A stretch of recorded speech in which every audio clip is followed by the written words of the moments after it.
Morning बच्चों, आज हम लोग जो है नवा पाठ ऐतिहासिक साधनों का संरक्षण, इसके बारे में हमने जानकारी प्राप्त की है बच्चों। ठीक है, अब ऐतिहासिक धरोहरों का संरक्षण किस प्रकार से, मतलब हम जो इतिहास हमारे सामने आज हम लोग देख रहे हैं, ये इतिहास हमको किसके द्वारा प्राप्त हुआ है, ये इतिहास के स्रोत हमारे पास कौन से है, इतिहास के साधन कौन से है, इसके बारे में हमने पिछले लेक्चर में जानकारी प्राप्त की है। सर मेरी आवाज आ रही है?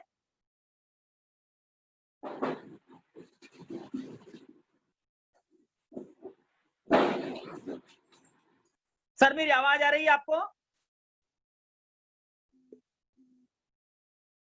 हेलो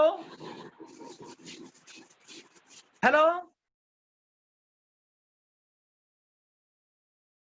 तो ठीक है बच्चों, हम ध्यान दो इधर कि हम ऐतिहासिक धरोहरों का संरक्षण किस प्रकार से करना चाहिए।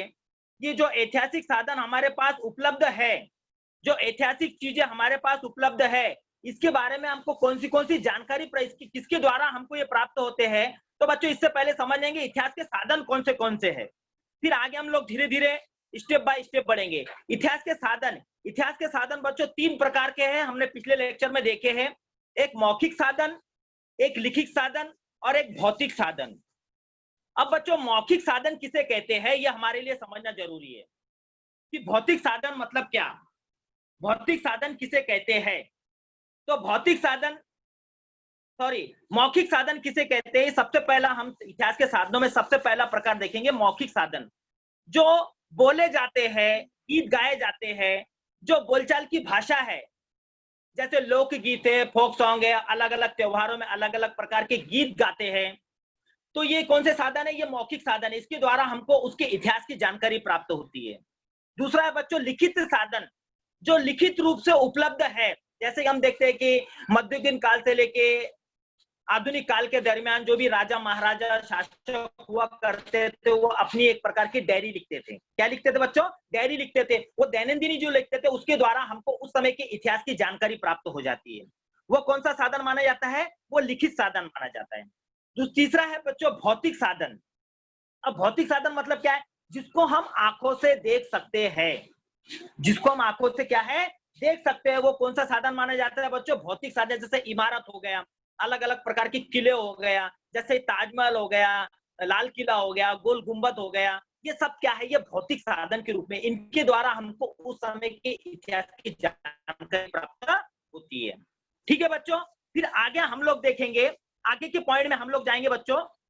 अब हम आगे के पॉइंट में देखेंगे ग्रंथालय और अभिलेखागार। हम आगे के पॉइंट में जाएंगे बच्चों, ग्रंथालय और अभिलेखागार। तो हम ग्रंथालय के बारे में जानकारी प्राप्त करेंगे बच्चों। स्क्रीन शेयर कर रहा हूं बच्चों, ध्यान दो इधर।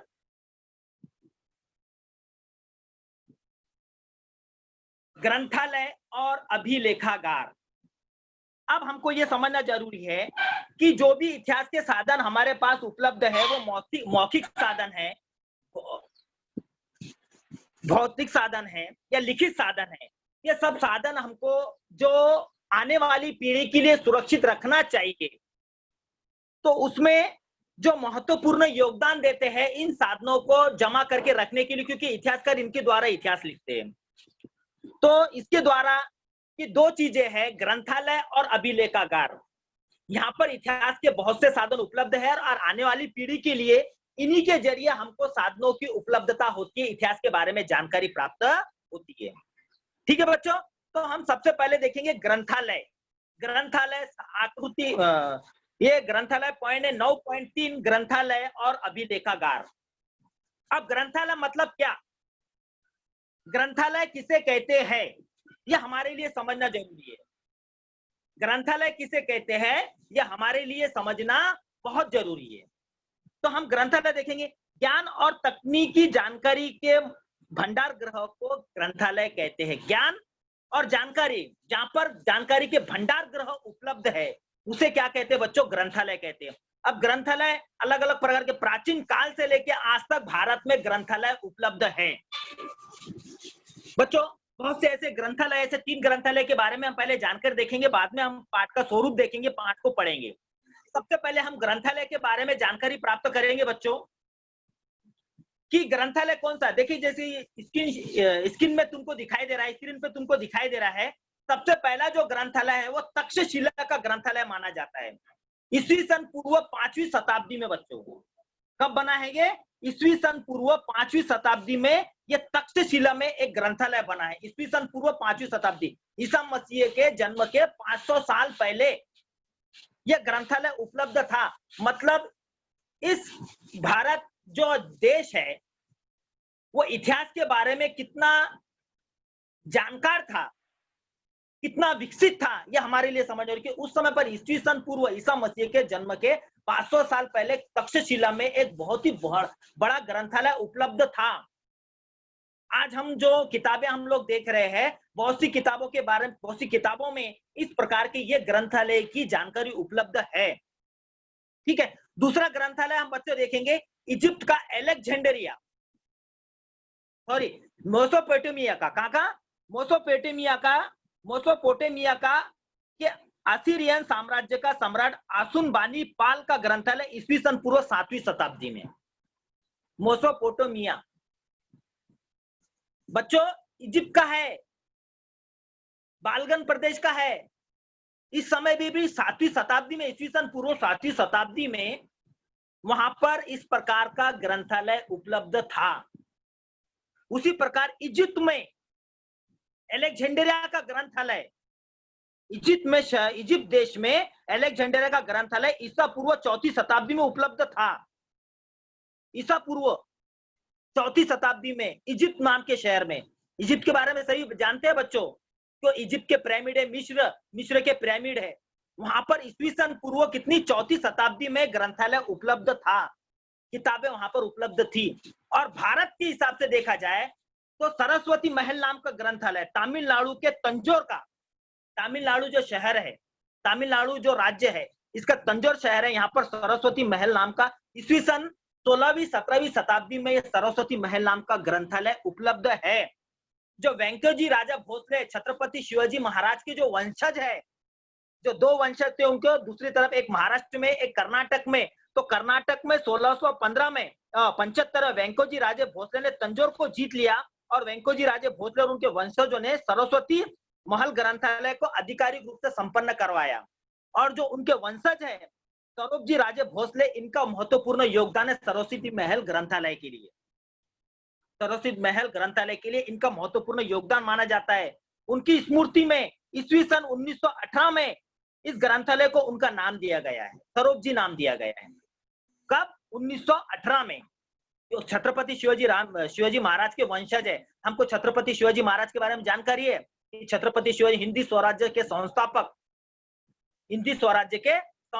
इनके दो वंशज माने जाते हैं, एक महाराष्ट्र में एक कर्नाटक में। तो कर्नाटक में तमिलनाडु में वेंकटजी राजा भोसले है, उनके बेटे जो सरोज जी है, इन्होंने उसको बहुत आधिकारिक रूप से संपन्न करवाया और 1918 में इनको इस सरोबजी राजा भोसले ग्रंथालय के नाम से उसको संपादित किया गया है।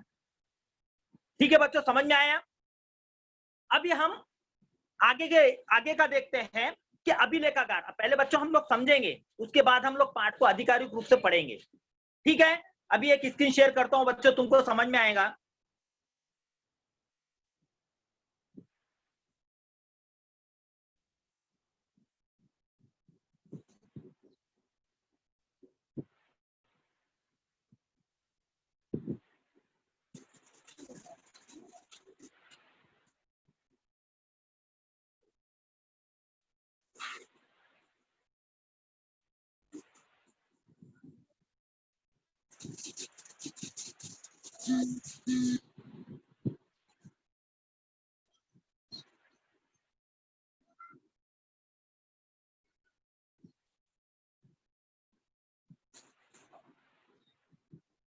बच्चों ये स्क्रीन थोड़ी लेफ्ट है, तो हम स्क्रीन के बारे में जानकारी मैं तुमको दे रहा हूं। मतलब ये अभिलेखागार के बारे में जानकारी दे रहा हूं बच्चों। दूसरी स्क्रीन देखेंगे हम लोग।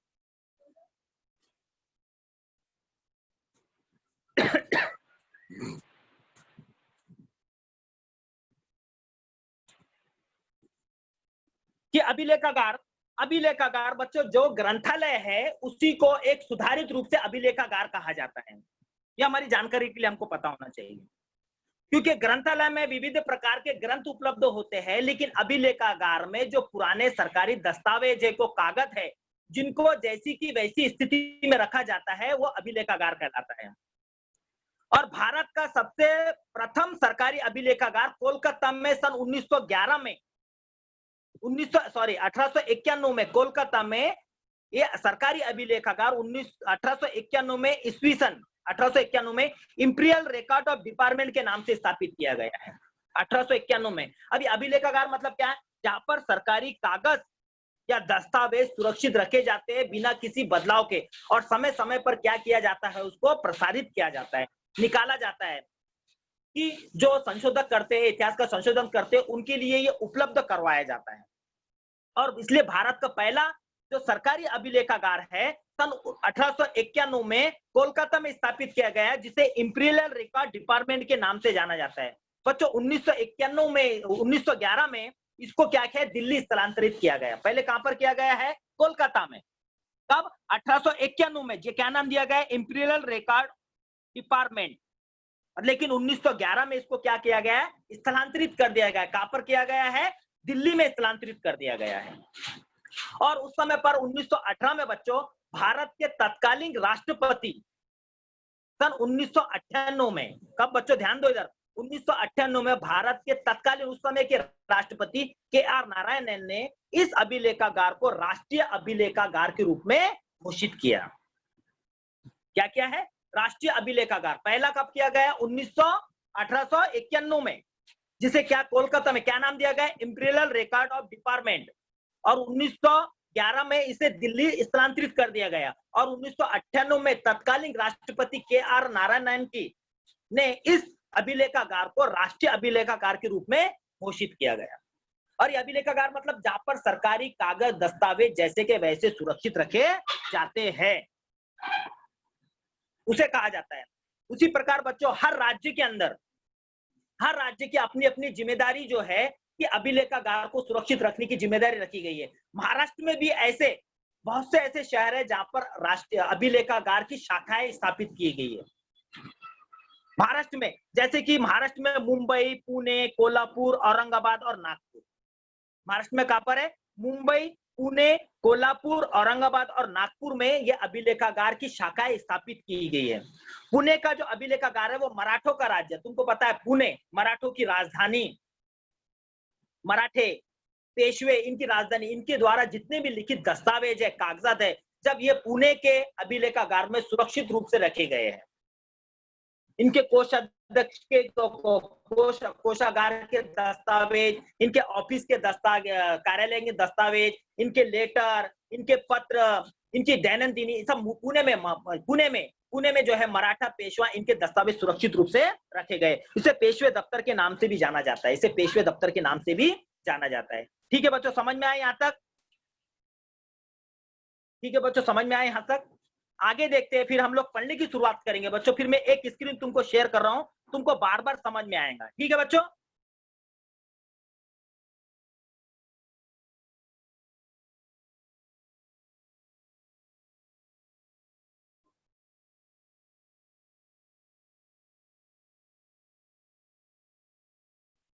ठीक है बच्चों, दिखाई दिया है ग्रंथालय के कार्य। अब हम लोग पढ़ने की शुरुआत करेंगे। पहले इसको भी देख लेंगे, ग्रंथालय के कार्य किसे कहते हैं। कि ग्रंथालय, हम लोग पढ़ने की शुरुआत करेंगे बच्चों। देखो, ज्ञान और जानकारी के भंडार गृह को ग्रंथालय कहते हैं। ज्ञान और जानकारी का जो भंडार गृह है उसे क्या कहते हैं? ग्रंथालय कहते हैं। ग्रंथालय विज्ञान का प्रबंधन विज्ञान, सूचना और प्रौद्योगिकी विज्ञान, शिक्षा विज्ञान जैसे विषयों के साथ निकटतम संबंध है। मतलब ग्रंथालय विज्ञान का प्रबंधन विज्ञान, संशोधन विज्ञान, सूचना और प्रौद्योगिकी, शिक्षा विज्ञान जैसे विषयों के साथ निकटतम संबंध माना जाता है। ठीक है बच्चों?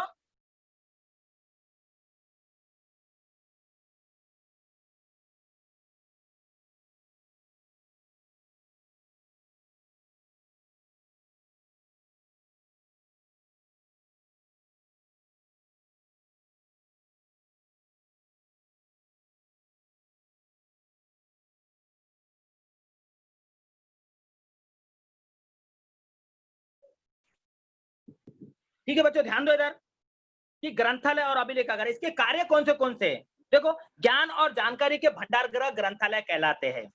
ग्रंथालय विज्ञान का प्रबंधन विज्ञान, सूचना और प्रौद्योगिकी, शिक्षा विज्ञान जैसे विषयों के साथ निकटतम संबंध है। इसका शिक्षा और विज्ञान जैसे विषयों के साथ निकटतम संबंध है। ग्रंथालय द्वारा ग्रंथों का संकलन करना। देखो, अब ग्रंथालय का कार्य क्या है बच्चों? देखो, ग्रंथों का संकलन करना, जो अलग अलग प्रकार के ग्रंथ है उनका संकलन करना, उनका वैज्ञानिक ढंग से नियोजन करना, आयोजन करना, उनका वैज्ञानिक ढंग से आयोजन करना, उनका संरक्षण और संवर्धन करना। जो ग्रंथ है, जो उपलब्ध ग्रंथ है, इनका क्या करना? संरक्षण और संवर्धन करना। उन जानकारी स्रोतों का प्रसारण करना, जैसे महत्वपूर्ण जानकारी स्रोत है इनका प्रसारण करना, ये इनका महत्वपूर्ण कार्य माना जाता है। ये ग्रंथालय का कार्य है। कौन सा कार्य? 4 कार्य है। ग्रंथों का संकलन करना, वैज्ञानिक ढंग से उनका आयोजन करना, ग्रंथों का संरक्षण और संवर्धन करना, और जानकारी के स्रोतों का प्रसारण करना, कि जिसको भी जानकारी चाहिए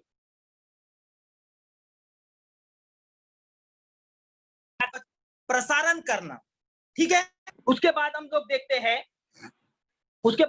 जानकारी के स्रोत का प्रसारण करना, जैसे महत्वपूर्ण कार्य संपन्न किए जाते हैं, उनमें बहुत से कार्य अद्यतन संगणकीय प्रणाली द्वारा किए जाते हैं। इसमें बहुत से जो कार्य है इस ग्रंथालय में, ये संगणकीय कंप्यूटराइज किया जाता है, संगणकीय प्रणाली द्वारा इसके कार्य संपन्न किए जाते हैं। पाठकों को उनकी आवश्यकता के अनुसार निश्चित ग्रंथ उपलब्ध करा के देना, यह ग्रंथालय प्रबंध में अत्यंत महत्वपूर्ण कार्य है। जो पाठक है, जो पढ़ने वाले, ग्रंथ पढ़ने वाले, उनको अपनी आवश्यकता के अनुसार निश्चित ग्रंथ उपलब्ध करा के देना, यह ग्रंथालय प्रबंधन के अत्यंत महत्वपूर्ण कार्य माने जाते हैं। ये ग्रंथालय प्रबंधन के अत्यंत महत्वपूर्ण कार्य माने जाते हैं, कि जो भी ग्रंथ पढ़ने वाला है उनको ये ग्रंथ क्या करना? उपलब्ध करवा के देना। ठीक है बच्चों, फिर आगे देते हैं। अब जो मैं तुमको जानकारी पहले दिया था कि महत्वपूर्ण ग्रंथालय कहाँ कहाँ है, ये किताब में अंदर दिया गया है, पेज नंबर 62 में। देखो, माना जाता है तक्षशिला विश्वविद्यालय का ग्रंथालय ईसा पूर्व लगभग 5वीं शताब्दी, ईस्वी सन की 5वीं शताब्दी में उपलब्ध जाता है। कि माना जाता है कि तक्षशिला विश्वविद्यालय का ग्रंथालय ईस्वी सन पूर्व लगभग 5वीं शताब्दी में उपलब्ध था। मेसोपोटामिया के असीरियन साम्राज्य का सम्राट आसुरबानीपाल का ग्रंथालय ईसा पूर्व 7वीं शताब्दी में, और इजिप्ट के अलेक्जेंड्रिया का ग्रंथालय ईस्वी सन पूर्व 4वीं शताब्दी में संसार के सर्वाधिक प्राचीन ग्रंथालय है। ये जो 3 ग्रंथालय है बच्चों, तक्षशिला का, मेसोपोटामिया का और इजिप्ट का, यह ग्रंथालय संसार के सबसे प्राचीन ग्रंथालय माने जाते हैं। ठीक है। उसके बाद देखते हैं कि तमिलनाडु के तंजौर का सरस्वती ग्रंथालय है, कि तमिलनाडु राज्य के अंदर तंजौर शहर में जो सरस्वती महल ग्रंथालय है, ये ईस्वी सन 16वीं और 17वीं शताब्दी के नायक राजाओं के कार्यकाल में बना गया है। ये नायक राजाओं के कार्यकाल में क्या है बच्चों? ये बांधा गया है। देखो, और वेंकोजी राजे भोसले ने तंजौर को जीत लिया और अपना स्वयं का राज्य स्थापित किया। 1675 में 1675 में वेंकोजी राजे भोसले छत्रपति शिवाजी महाराज के वंशज, इन्होंने तंजौर को जीत लिया और इस सरस्वती महल ग्रंथालय पर अपना अधिकार स्थापित कर दिया। वेंकोजी राजे भोसले और उनके वंशज ने सरस्वती महल ग्रंथालय अधिकाधिक संपन्न बनाया, बहुत अधिक उन्होंने संपन्न बनाया। उसमें सौरभ जी राजे भोसले का महत्वपूर्ण योगदान है। उनके जो बेटे हैं सौरभ जी राजे भोसले, वेंकोजी राजे के, इनका महत्वपूर्ण योगदान है। उनकी स्मृति में सन 1918 में इस ग्रंथालय को उनका नाम दिया गया है। उनकी स्मृति में इस ग्रंथालय को क्या किया गया है? सौरभ जी राजे भोसले, यह ग्रंथालय उसका नाम दिया गया। इस ग्रंथालय के संग्रह में लगभग 49,000 ग्रंथालय उपलब्ध है। 49,000, 49,000 ग्रंथ जो है इस सरस्वती महल ग्रंथालय में उपलब्ध है। ठीक है बच्चों, फिर आगे देखते हैं। भारत के कुछ अनेक ग्रंथालय, बहुत से ऐसे ग्रंथालय है, मैंने पहले बताया, पहले स्क्रीन शेयर तुमको किया हूं कि भारत में ऐसे महत्वपूर्ण कुछ ग्रंथालय उपलब्ध है कि जहां पर ग्रंथों की उपलब्धता है, तो हमको समझ में आता है बच्चों। देखो, भारत में अनेक ग्रंथालय, कुछ ग्रंथालय विशेष उल्लेख करने योग्य है, कुछ ग्रंथालय जो विशेष उल्लेख करने योग्य है। उसमें कोलकाता का नेशनल लाइब्रेरी, उसमें कोलकाता की नेशनल लाइब्रेरी है, हैदराबाद की state central library, sorry, Kolkata की नेशनल लाइब्रेरी, दिल्ली की Nehru memorial museum and library, Hyderabad की स्टेट सेंट्रल लाइब्रेरी, और मुंबई की लाइब्रेरी ऑफ एशियन सोसाइटी और डेविड ससुन लाइब्रेरी। यह ग्रंथालय बच्चों, एक स्क्रीन शेयर कराता हूं, तुमको समझ में आएगा।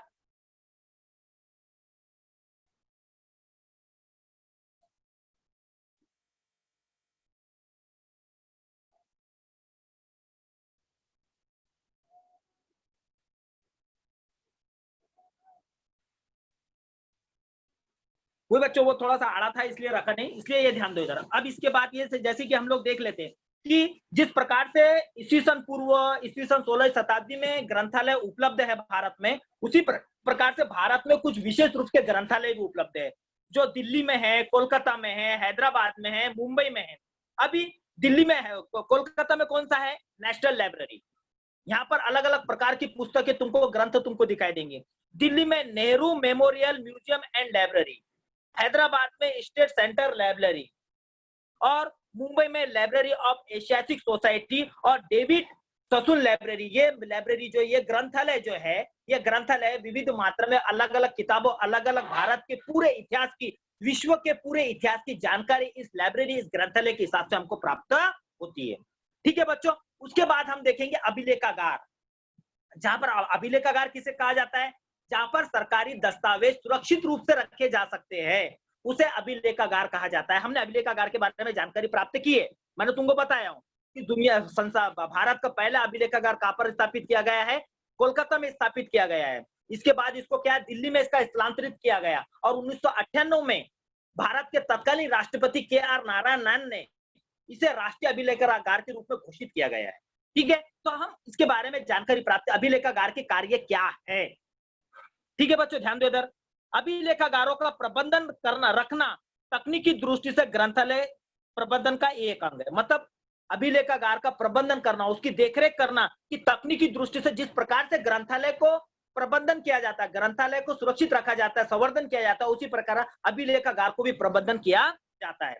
महत्वपूर्ण अंकन वाले कागजातों, दस्तावेजों में किसी भी प्रकार का परिवर्तन न करते हुए उन्हें सुरक्षित रखना, उनकी सूचियां बनाना, जब आवश्यकता हो तब उपलब्ध करा के देना, जैसे कार्य अभिलेखागार प्रबंधन के महत्वपूर्ण होते हैं। मैं तुमको स्क्रीन में तुमको बच्चों दिखाई दे रहा है कि कागजात दस्तावेज में परिवर्तन न करते हुए सुरक्षित रखना, कागजात और दस्तावेज इसमें परिवर्तन न करते हुए इनको सुरक्षित रखना, ये अभिलेखागार प्रबंधन के कार्य माने जाते हैं। कि कोई भी कागजात, पुराने जमाने के कागजात, प्राचीन काल के, मध्ययुगीन काल के, आधुनिक काल के, इसमें किसी प्रकार का प्रबंधन, इस बदलाव नहीं करना, क्योंकि अगर बदल कर देंगे इतिहास क्या हो जाएगा बच्चों? अपने आप बदल जाएंगे। इतिहास क्या होगा? अपने आप बदल जाएगा। इतिहास नहीं बदलना चाहिए। इतिहास जैसा का वैसा मनुष्य के आने वाली पीढ़ी को मिलना चाहिए। तो इसमें कुछ परिवर्तन न करते हुए, कागजात और दस्तावेज में किसी प्रकार का परिवर्तन न करते हुए उन्हें सुरक्षित रखना, उनकी सूचियां बनाना, कागजात और दस्तावेज की सूचियां बनाना, और आवश्यकता के अनुसार उपलब्ध करवा के देना। और जो संशोधक होते हैं, जिनको इतिहास के कागजातों की जरूरत होती है, जो अलग अलग प्रकार के प्रबंधन संशोधन कार्य करते हैं, इनके लिए इस प्रकार के कागजात उपलब्ध करवा के देना, ये प्रबंधन कार्य के महत्वपूर्ण कार्य माने जाते हैं। अभिलेखागार प्रबंधन कार्य के महत्वपूर्ण कार्य माने जाते हैं। देखो, अतः ये अभिलेख अथवा दस्तावेज ऐतिहासिक दृष्टि से अत्यंत विश्वसनीय माने जाते हैं। अतः ये अभिलेख अथवा दस्तावेज ऐतिहासिक दृष्टि से अत्यंत विश्वसनीय माने जाते हैं, ऐतिहासिक दृष्टि से बहुत विश्वसनीय माने जाते हैं। संगणकीय प्रणालियों के उपयोग के कारण, संगणकीय प्रणाली के उपयोग के कारण ग्रंथालय और अभिलेख का आधुनिक समय में प्रबंधन करना अनिवार्य रूप से सूचना और प्रौद्योगिकी के साथ जोड़ा गया है। कि देखो, आज कंप्यूटराइज, हर चीजें कंप्यूटराइज हो गई बच्चों, संगणकीय हो गई है। इसके लिए ग्रंथालय और अभिलेखागार के आधुनिक समय में प्रबंधन करना अनिवार्य रूप से सूचना और प्रौद्योगिकी के साथ जोड़ा गया है, टेक्नोलॉजी के साथ इसको जोड़ा गया है। इसके साथ ही आज हम देखें, दस्तावेज को बहुत कंप्यूटराइज जरिए बहुत अच्छी तरह से सुरक्षित रूप से रखा जाता है। देखो आगे देखते हैं। भारत का प्रथम सरकारी अभिलेखागार कोलकाता में सन 1891 में इंपीरियल रिकॉर्ड ऑफ डिपार्टमेंट के नाम से स्थापित किया गया। बच्चों, मैंने तुमको पहले ही बताया कि अभिलेखागार में सबसे पहला जो अभिलेखागार है वो 1891 में कहां पर? कोलकाता में, जिसे क्या नाम दिया गया? इंपीरियल रिकॉर्ड ऑफ डिपार्टमेंट के नाम से नाम दिया गया है। और 1911 में उसे दिल्ली स्थलांतरित कर दिया गया।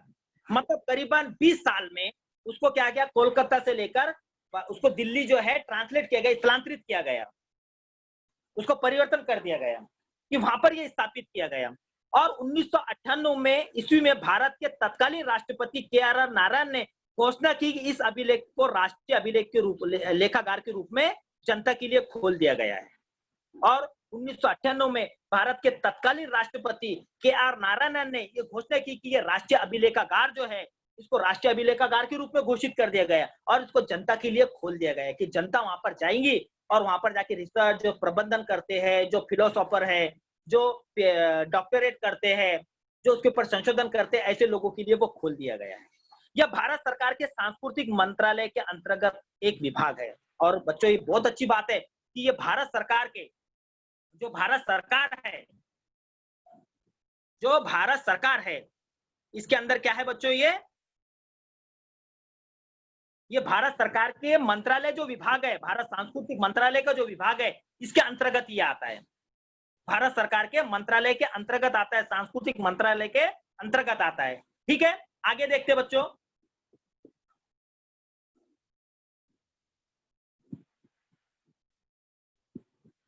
यह भारत सरकार के सांस्कृतिक मंत्रालय के विभाग के अंतर्गत एक विभाग है। यहाँ 1748 ईस्वी के पश्चात के दस्तावेज अभिलेख क्रमिक रूप से लगाकर रखे गए हैं। देखो बच्चों, यहाँ पर जो है 1748 ईस्वी के पश्चात 1748 ईस्वी के पश्चात के जो दस्तावेज है वो अभिलेख क्रमिक रूप से लगाकर रखे गए। उसमें अंग्रेजी, अरबी, हिंदी, फारसी, संस्कृत, उर्दू भाषा और घसीटा सरपाल लिपि में अंकित बातों का समावेश है।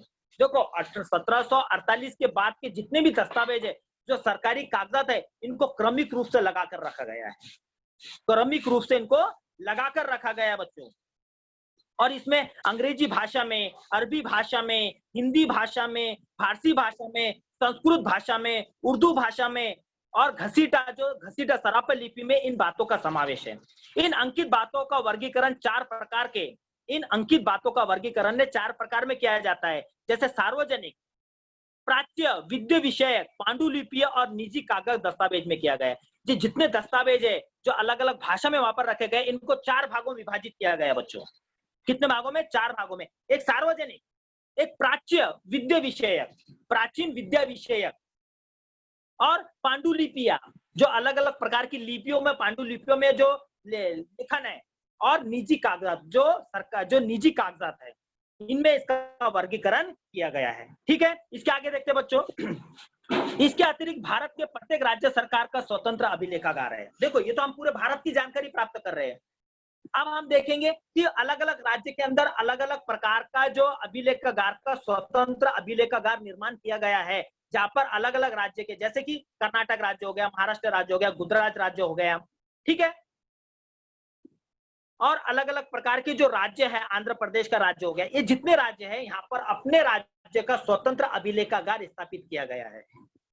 सबका अपना अपना अलग अलग अभिलेखागार क्या किया गया है? स्थापित किया गया है। इसके जो भारत राज्य के प्रत्येक राज्य सरकार द्वारा स्वतंत्र अभिलेखागार है। महाराष्ट्र राज्य शासन के अभिलेखागार संचालन की शाखा है। जो महाराष्ट्र राज्य इनके जो स्वतंत्र अभिलेखागार की जो शाखा है, एक तो सबसे पहले कौन सी प्रमुख है? दिल्ली का राष्ट्रीय अभिलेखागार। उन्होंने महाराष्ट्र राज्य के अंदर भी अलग अलग प्रकार के अभिलेखागार की स्वतंत्र शाखाएं स्थापित किया गया। महाराष्ट्र में कहां पर है? देखो, मुंबई, पुणे, कोल्हापुर, औरंगाबाद और नागपुर। ये महाराष्ट्र के महत्वपूर्ण शहर है जहां पर राज्य सरकार ने स्पेशल जो है अभिलेखागार, स्वतंत्र अभिलेखागार का निर्माण किया है, जिसमें मुंबई, पुणे, कोल्हापुर, औरंगाबाद और नागपुर है। पुणे के अभिलेखागार में मराठों के इतिहास से संबंधित लगभग 5 करोड़ घसीटा लिपि में लिखे दस्तावेज उपलब्ध है। देखो बच्चों, कितनी महत्वपूर्ण बात है। पुणे में जो मराठा राज्य है, छत्रपति शिवाजी महाराज का जो राज्य है, अब हम देखते हैं कि ईस्वी सन 16वीं शताब्दी में, ईस्वी सन 1600 में, तो ईस्वी सन 1600 में जब छत्रपति शिवाजी महाराज का जन्म हुआ, उसके बाद उन्होंने हिंदी स्वराज्य की स्थापना की। महाराष्ट्र में मराठों का राज्य था। उसके बाद मराठों के राज्य के बाद महाराष्ट्र में मराठों की शासन अधीन पेशवाओं का राज्य आ गया, पेशवाओं का शासन आ गया। तो इसमें कितनी, कम से कम 5 करोड़ घसीटा लिपि में, 5 करोड़ घसीटा लिपि में दस्तावेज लिखे गए हैं, कागजात लिखे गए हैं। इसे पेशवे दफ्तर के नाम से जाना जाता है। इसे पेशवों का कागजात भी कहते हैं। इसे क्या कहते हैं? पेशवों का कागजात भी कहते हैं। ठीक है बच्चों, समझ में आया? जो समझ में नहीं आया वो पूछ सकते हैं। अभी मैं स्क्रीन शेयर कर रहा हूं बच्चों।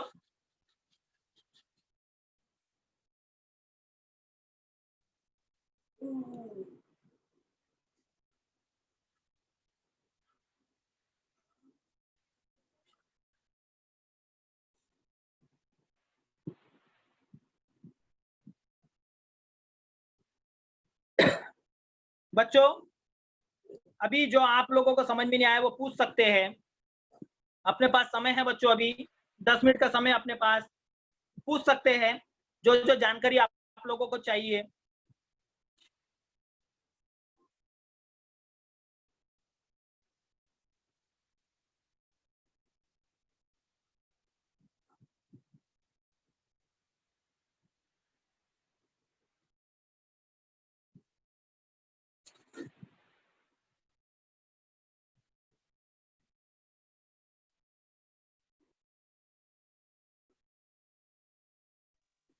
हाँ बोलो बच्चों। हेलो सर, प्रबंधन मतलब क्या सर? प्रबंधन अभिलेखागार का मतलब उसकी देखरेख प्रबंधन। करना, संवर्धन करना, उसकी देखरेख, प्रबंधन करना मतलब देखरेख करना बच्चों। अविश्वसनीय। हाँ बेटा। Good morning sir. विश्वसनीय। आवाज नहीं आ रहा बच्चों। गुड मॉर्निंग विश्वसनीय सर। मतलब क्या होगा? Good morning, good morning.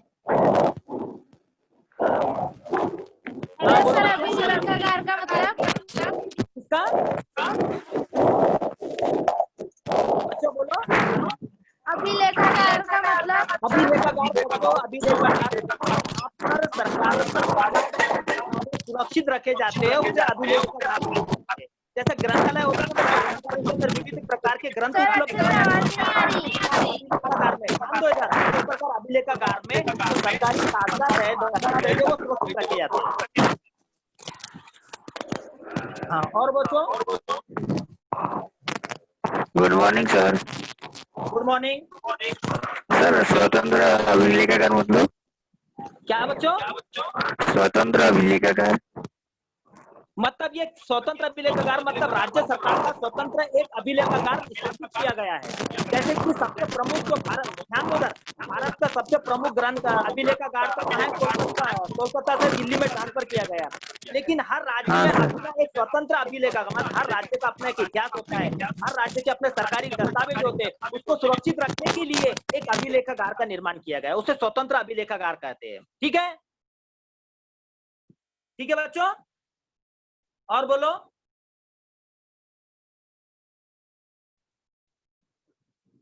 बोलो बच्चों, जिसको जो भी प्रॉब्लम है पूछ सकते हैं।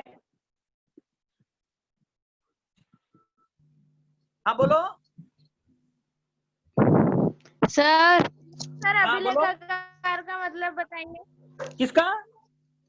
अभिलेखागार का पहले बच्चों आवाज नहीं आ रही थी। अभिलेखागार का मैं मतलब बार बार बता रहा हूँ, सुनो ध्यान से सुनो, बताता हूँ कि जहां पर सरकारी दस्तावेज सुरक्षित रखे जाते हैं, जो पुराने कागजात है वो सुरक्षित रखे जाते सर हैं, आवाज उसे कट जा रही है। अभिलेखागार कहते हैं। सर हाँ सर हाँ बोलो। कोलकाता से उसका दिल्ली में स्थानांतरण क्यों किया गया? बच्चों अब राज्य सरकार, वो सरकार, भारत सरकार के ऊपर निर्भर है। उनको ऐसा लगता है कि दिल्ली में जो है कि इसको सुरक्षित रखा जाएगा, इसलिए दिल्ली जो भारत की राजधानी है, इसलिए उसको राष्ट्रीय अभिलेखागार घोषित करना था, इसलिए उसको जो है कोलकाता से दिल्ली में ट्रांसफर, स्थलांतरित किया गया है। हाँ और बोलो। Good morning sir. Good morning sir ये घसीटा ये क्या होता है? बेटा देखो, ये लिपि का है, एक लिपि है। जैसे कि हम लोग इंग्लिश में लिखते हैं ना बच्चों, तो हम इंग्लिश में ABCD लिखते हैं, उसके साथ साथ हम एकदम कर्सिव में लिखते हैं, कर्सिव में पता है ना? Yes sir. हाँ तो ऐसी इस प्रकार की एक लिपि है, घसीटा लिपि उसे कहा जाता है कि एकदम ऐसे निकाले अक्षर और समझ में आता है। उसके लिए स्पेशल ट्रेनिंग की जरूरत होती है उसको समझने के लिए, वो भाषा को, वो लिपि को। ठीक है सर और एक और सर विद्या विषयक यानी? विद्या विषयक मतलब विद्या के बारे में, जो पुरानी विद्या है उसके बारे में जानकारी, विद्या विषयक। Okay sir, thank you sir. हाँ और बच्चों पूछ सकते हैं आप लोग। सर मोटोपोर्शियम और मतलब क्या बोलो होता है? मोटोपोर्शियम। बच्चों पूछो, जिनको जो पूछना है पूछ सकते हैं। बच्चों लेसन समझ में आया है? हाँ समझ में सर। आप इतना बता दो कि समझ में आया कि नहीं आया है। मोसोपोटामियम मतलब क्या होता है? समझ में आया सर। हाँ समझ में आया है।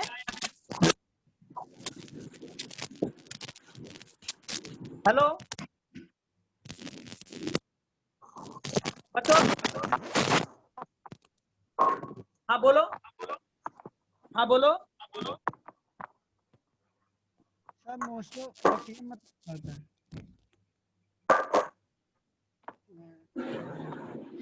बच्चों पूछ सकते हैं आप लोग क्वेश्चन।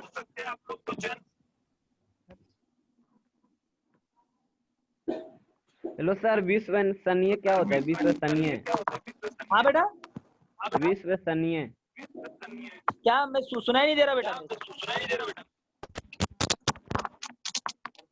क्या होता है? क्या पूछ रहा है बेटा? विश्वसनीय, विश्व आवाज नहीं जा रहा सर। विश्वसनीय। विश्व हाँ पर सर, है? हाँ हाँ, कहाँ पर है? ये लास्ट है, पेज नंबर 62 पर लास्ट वाला शब्द है। लास्ट में क्या है बेटा? विश्वसनीय, लास्ट वाला शब्द। मुझे निकटम विषय विश्वसनीय स्वतंत्र शोषण से करना। विश्वसनीय, विश्वसनीय बेटा।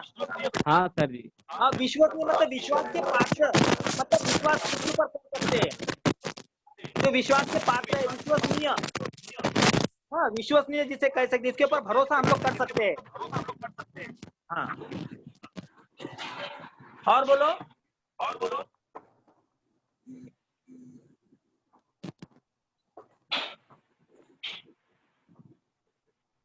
हाँ बच्चों बोलो।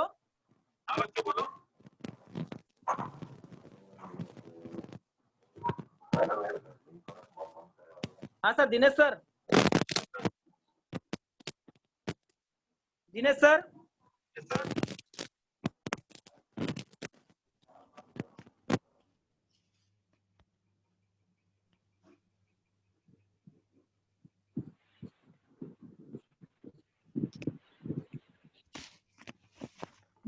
सर, ग्रंथालय किसको बोलते हैं?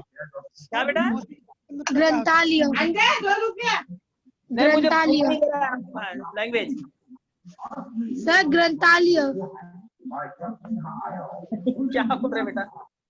अभिलेखागार ग्रंथालय नहीं है क्या सर? हाँ, अभिलेखागार, ग्रंथालय, ग्रंथालय मतलब बच्चा जहाँ पर ग्रंथ रखे जाते हैं, किताबें रखी जाती है, वो ग्रंथालय है। और जहाँ पर सरकारी दस्तावेज सुरक्षित रखे जाते हैं, वो अभिलेखागार। हाँ, वही पूछना था सर। हाँ हाँ, वेरी गुड, शाबाश, समझ में आया ना? हाँ। हाँ सर। और पूछ सकते हैं बच्चों?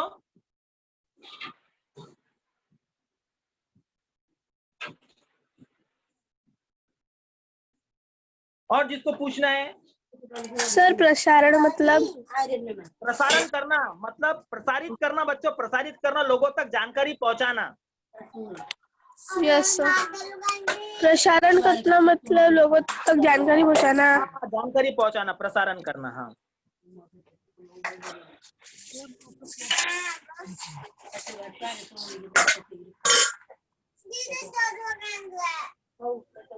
दिनेश सर, दिनेश सर जी। हेलो, हाँ बोलिए सर। हाँ सर, ठीक है सर। हाँ, एक मिनट सर। हाँ, हाँ, अभिषेक कुछ पूछना चाहते हो बेटा? अभिषेक, अभिषेक अपना माइक ऑन करो। सर मोस्टोपोटियम मतलब क्या होता है? पूजा पूछना चाहते हो? हाँ, हाँ बोलिए। सचिन कुछ पूछना चाहते हो बेटा? पूछिए। अभिलेखागार का कार्य क्या होता है सर? हाँ बेटा, अभिलेखागारी का कार्य क्या होता है?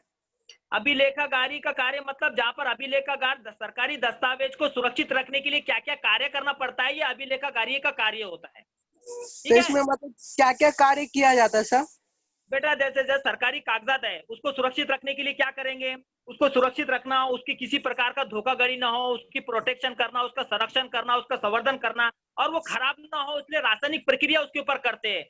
बच्चों देखो, हमने पिछले लेक्चर का कार्य है, उसमें रासायनिक प्रक्रिया करके उसको सुरक्षित ज्यादा जैसे कागज होते हैं बेटा, सुरक्षित रखा जाता है ना, तो उसको कोई रासायनिक प्रक्रिया उसके ऊपर करना पड़ता है। ठीक है? Thank you sir. अभिषेक पूछो बेटा। अभिषेक, अभिषेक पूछो। हाँ बच्चों पूछ सकते हैं, पूछो आप। अभिषेक, आपने हाथ ऊपर किया है, पूछो। अभिषेक कुमार निषाद, बोलो बेटा।